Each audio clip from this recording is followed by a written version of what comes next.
Assalamualaikum warahmatullahi wabarakatuh. Shalom, Namo Buddhaya, Om Swastiastu, salam sejahtera dan salam kebajikan untuk kita semua. Hai semuanya, saya Maulana. Di sini saya ingin membahas tentang suatu daerah yang dulunya disebut dengan daerah lumbung padi berubah menjadi daerah industri yang begitu pesat. Mungkin dari namanya kita tahu bahwasanya daerah lumbung padi jauh dari kata teknologi.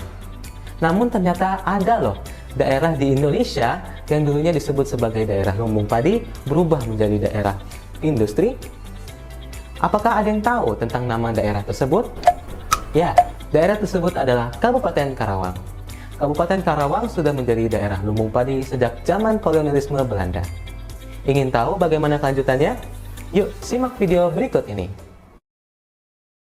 Pada tahun 1870, Undang-Undang Agraria The Agrarisch Wet yang diatur dalam Stadsblad nomor 71 tanggal 9 April 1870. Untuk merealisasikan Karawang menjadi lumbung padi, maka dibangunlah Bendungan Walahar. Proyek pembangunan ini dimulai pada tahun 1923 oleh Belanda dengan pengawasan seorang ahli yang bernama C. Swan Koopman. Bendungan Walahar ini mulai dipakai pada tanggal 30 November 1925 dengan fungsi sebagai pengatur debit air Sungai Citarum serta mengairi areal persawahan seluas 87.396 hektar yang berada di Kabupaten Karawang. Pada zaman Orde Lama, Karawang direncanakan menjadi lumbung pangan nasional. Rencana tersebut dibuat karena area persawahan yang luas di Karawang dan ketersediaan distribusi air melalui Bendungan Walahar.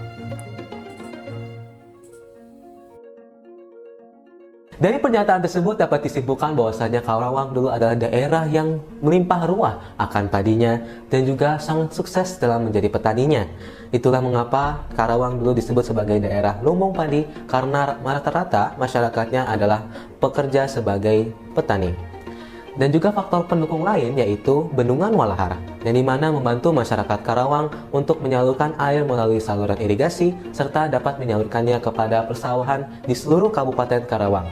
Dan juga letak Karawang yang strategis yang dimana tanahnya dapat menyuburkan sebuah padi yang menjadi kualitas umum masyarakat Indonesia untuk mengonsumsi mereka. Setelah pembicaraan ini, saya memikirkan bagaimana dampak signifikan yang berubah pada Kabupaten Karawang yang dulunya merupakan kota lumbung padi berubah menjadi kota industri. Semuanya itu dimulai oleh Bapak ini.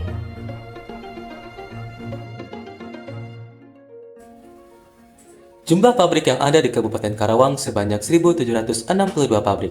Detailnya, 787 pabrik swasta, 638 PMA, 269 PMDN, dan 58 pabrik joint venture.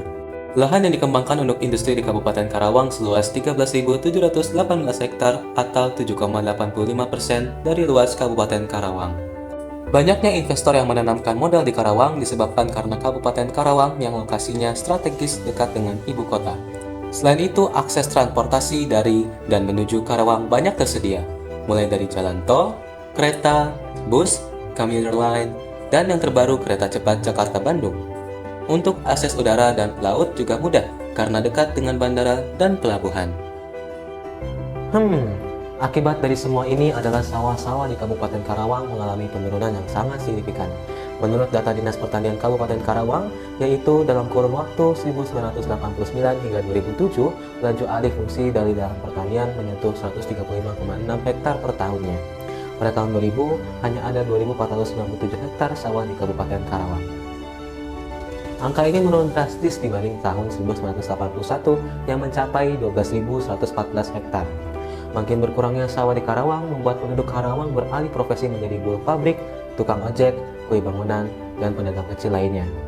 Hanya sedikit saja yang masih bekerja sebagai petani. Inilah mengapa perubahan yang signifikan membuat Kabupaten Karawang beralih dari yang awalnya disebut dengan daerah lumbung padi berubah menjadi daerah industri. Inilah mengapa Karawang mengalami perubahan yang signifikan di setiap tahunnya. Dari yang awalnya banyaknya pekerja sebagai para petani berubah menjadi buruh pabrik. Dari manusia kita juga belajar tentang bagaimana caranya hidup, dan dari hewan juga kita belajar bagaimana caranya bertahan hidup. Saya, Maulana Rizal Firdaus, pamit mengundurkan diri. Wassalamualaikum warahmatullahi wabarakatuh.